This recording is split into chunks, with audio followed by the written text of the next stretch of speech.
Auto Obsessed here. We're at the 2023 SEMA show. I'm in the Grit Guard booth with Chris. And Grit Guard, we've had a long relationship with Grit Guard. It's been a long relationship. I'm thinking probably 13 plus years with Grit Guard. Yep, I think so. I know your father invented it, and maybe tell me about how that began, how long ago. That's right. A little bit of story on the Grit Guard. Yeah, sure. Yeah. So a lot of people are familiar with this, the Grit Guard insert.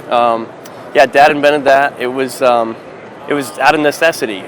He didn't have a good way to wash his car without scratching it. He felt like he wouldn't drive his car because it was dirty, but then he wouldn't wash it because every time he washed it, he'd scratch it. Right. So he says, we said, well, there's got to be something out there that goes in the bottom of the bucket. Keeps the dirt at the bottom, and then you're not picking that back up and then scrubbing it into your paint. Exactly. Couldn't find anything, and he said, well, all right, let's make it.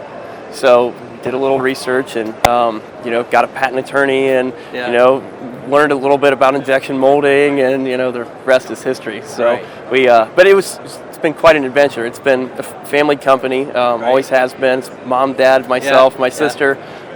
Started at car shows, and then kind of found our niche by through distributors such as yourself. Right. So we had a lot of success with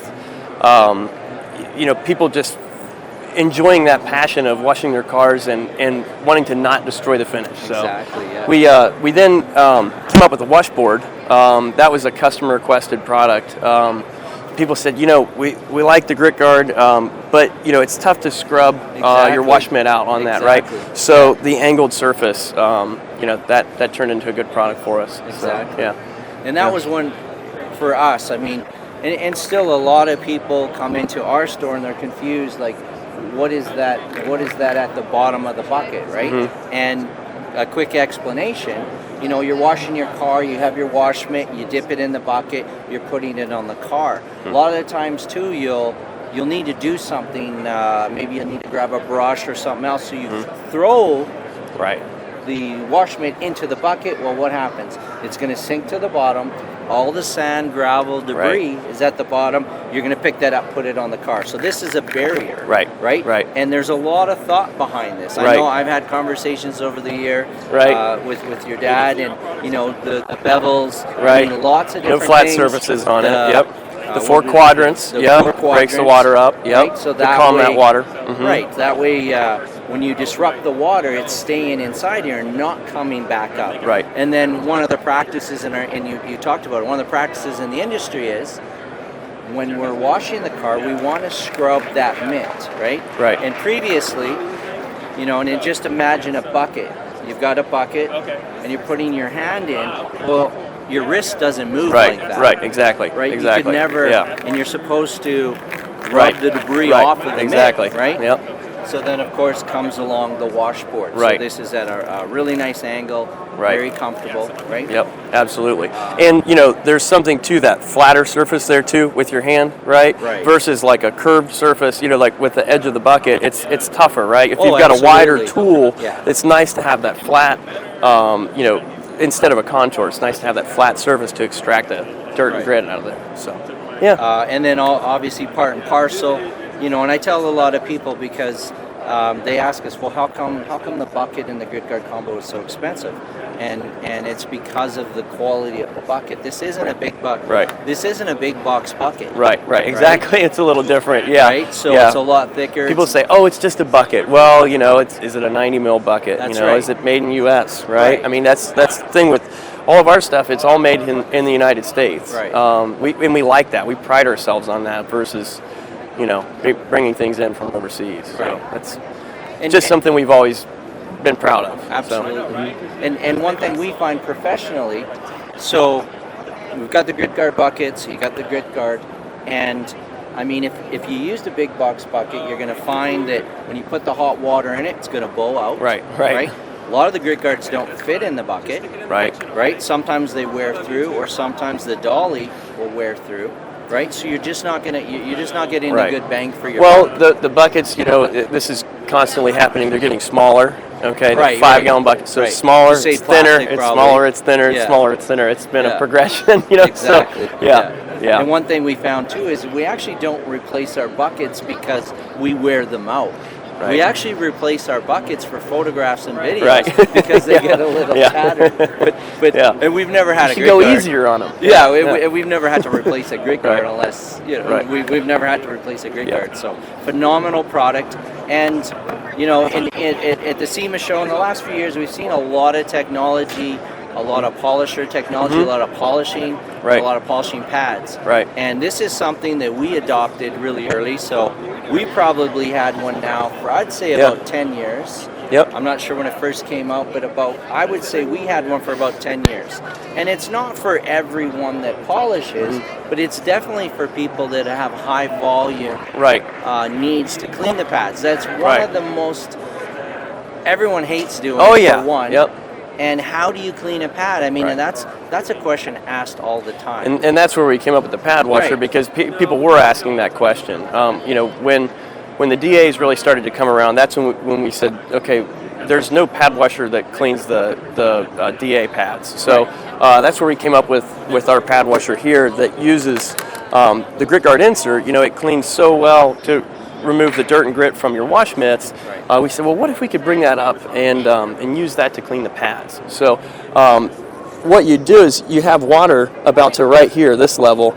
Okay, so you go down and the water's about a 1/4 inch above this insert. Okay, yeah. And then you're going down and then you're just misting that water. You're just barely touching that pad into the water. But then you're using this smooth surface here to extract then and flush that pad, right? Yeah. So it's rolling over there, so many times a second, and flushing, sucking water in, flushing it out as it rolls over each one of those little surfaces there. Right. So.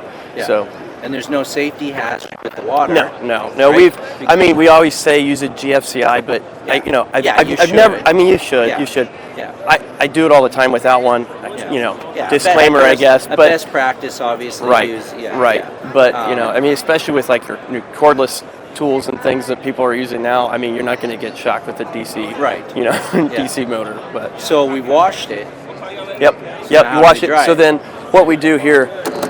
So normally this screws on, but since it's cut away, So we have this extension here. So you'd spin your pad up inside of here, and then you would take this extension, and then you put this in the lid, okay? And then now you can run your pad on this extension. It works almost like an orange juice squeezer, okay? And it extracts that water out of that pad, and then gets it ready to dry. Like for most of the time, it's ready and dry to go right back and continue polishing. So. Or you can put it in here and give her a spin. Right, exactly. Yeah, that's what I do. I spin it out first in there. So low speed in here, right? Run it on the grit guard, get it in the water, bring it up, rev it up, and so all the mess is contained inside the pad washer here with the lid closed. Open the lid. You can pop this, pull this out, set that in there, and then hit the extension and do the final drying. It's also great for if you're still using wool. Conditioning wool pads. Okay. If you've ever conditioned a wool pad, which I'm sure you've done that once or twice, that goes everywhere, right? Well, now it's all contained in the bucket. Right. So that's pretty nice. It doesn't look like you've been shearing sheep in your workshop. Yeah, exactly. Right. So, grit guard, our source for grit guard, the washboard, the pad washer. Also, too, I mean, in the industry, we adopted it really, really early as the dual bucket method. Right. So a rinse bucket, a wash bucket. Right. We've got the connector for that. We've got a connector. You also have the best Dolly. Period. Thank you. Right? Yep. And I kind of joke with people. You could probably drive over with a car. Yeah, right? It's solid. Once again, we don't replace our dollies. Right. We don't replace our buckets. We replace them for cosmetic reasons, right. for videos and pictures, right? Yep. But yeah, solid product. We've been with you guys a long time. We really appreciate our partnership and likewise. Yep. We really enjoy working with you guys, and you are right on the dollies. It's kind of funny. You come to the SEMA show and people say, I've had these other dollies and they don't last very long. And I said, well, that's interesting. You should try, and one gentleman said, yeah, we've had yours for a long time now and haven't had any issues. Yeah. Well, to add to that, and I forgot, I tell the customers this a lot of times. So in our studio, it's a white floor studio. Mm-hmm. We have to be so careful with dragging anything across it. And obviously, for when we're polishing cars or working on cars, you want to adopt safety, comfort. You know, Right. you don't want people wearing out their knees and hurting their backs. So stools. Right. Stools were the big, you know, we always had a stool, and it would just drive me nuts because these stools, they would fall apart, the wheels would Right. would break, and you would scratch the floor. Right. And one day I just got, you know, upset. I threw all the stools in the garbage, and I adopted, it's only a bucket. Yeah. It's only a bucket in Dolly now. That is it. You put a seat pad on Yeah. it, you way to go. And I mean, honestly, I bet you it's a 300-pound. It is, yeah. Well, what you have the I- exact number? I'm gonna yeah, say we 300. safely say 300 pounds. Yeah. You know what we'll do? I want to put a car on it. I want to just see what it's. Maybe it's not a minivan or something. Right, maybe it's right. not a pickup truck, Yeah. but maybe it's a small car, and we put it on there and roll it around. I think we should try it. You Yeah. know, and see what it could do. Like in the showroom, we get some Yeah. big boys come in and they go, "This won't hold me." Yeah. I said, "Look, Yeah. this thing will hold 300 pounds. Yeah. Sit on it, see Yeah. what you can do." Yeah. So check us out online. Give us a like. Subscribe to our video if you want to know more about our products. It's autoobsessed.com. Thanks again, Chris. Hey, thanks. And It's great to see you, Troy. Yeah, thank you. Yeah, appreciate you coming. Yep. Thank you for watching.